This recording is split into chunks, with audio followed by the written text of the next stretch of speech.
తెలంగాణలో నీటిపారుదల, సాగునీటి కొరతపై అధికార, ప్రతిపక్షాల మధ్య మాటల యుద్ధం ముదిరింది. పంటలకు నీళ్లడిగితే రక్తం ఇస్తారా అంటూ సీఎం రేవంత్ రెడ్డి చేసిన వ్యాఖ్యలపై సూర్యాపేట జిల్లాలో బీఆర్ఎస్ శ్రేణులు, రైతులు తీవ్ర ఆగ్రహం వ్యక్తం చేశారు. చివ్వేంల మండలం సేవాలాల్ తండా గ్రామ పంచాయతీలో రైతులు అత్యంత వినూత్నంగా, విలక్షణంగా నిరసన తెలిపారు. బీఆర్ఎస్ మాజీ సర్పంచ్ కవిత అనిల్ ఆధ్వర్యంలో రైతులు తమ రక్తాన్ని సిరంజీల ద్వారా తీసి ఆ రక్తాన్ని నేరుగా పంట పొలాల్లో చల్లి నిరసన వ్యక్తం చేశారు.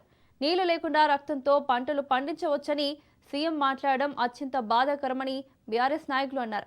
తాము రక్తం ఇవ్వడానికి సిద్ధంగా ఉన్నామని, ఆ రక్తంతో పంటలు ఎలా పండించాలో ముఖ్యమంత్రి స్వయంగా వచ్చి చూపించాలని డిమాండ్ చేశారు.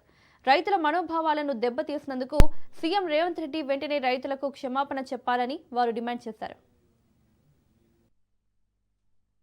మా రక్తం నరికి పొలాలలో చల్తా అన్నావు కదా, ఇవాళ తెలంగాణలో ఇంచులో కేసీఆర్ చెమట రక్తాలున్నాయి. మమ్మల్ని నరికి మా రక్తంతో పంటలు పండిస్తారంటే మేము సిద్ధంగానే.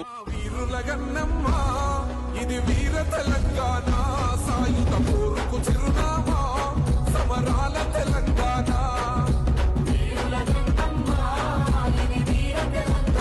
రేవంత్ రెడ్డి గారు కాలువ నీళ్లు లేకున్నా, మనకు వర్షాలు లేకున్నా రక్తంతో పంటలు పండించవచ్చు అని చెప్తే రక్తం చల్లి పంటలు పండిస్తున్నాం.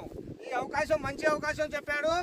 ఇదే అవకాశం మళ్ళీ మనకు దొరకదు. ప్రజలందరూ కూడా రక్తం చల్లి పంటలు పండించి ఆ రేవంత్ రెడ్డి గారికి పంపిస్తే కొన్ని రోజులు ఆయన బతకగలుగుతాడని మీ అందరికీ మనవి చేస్తున్నాను.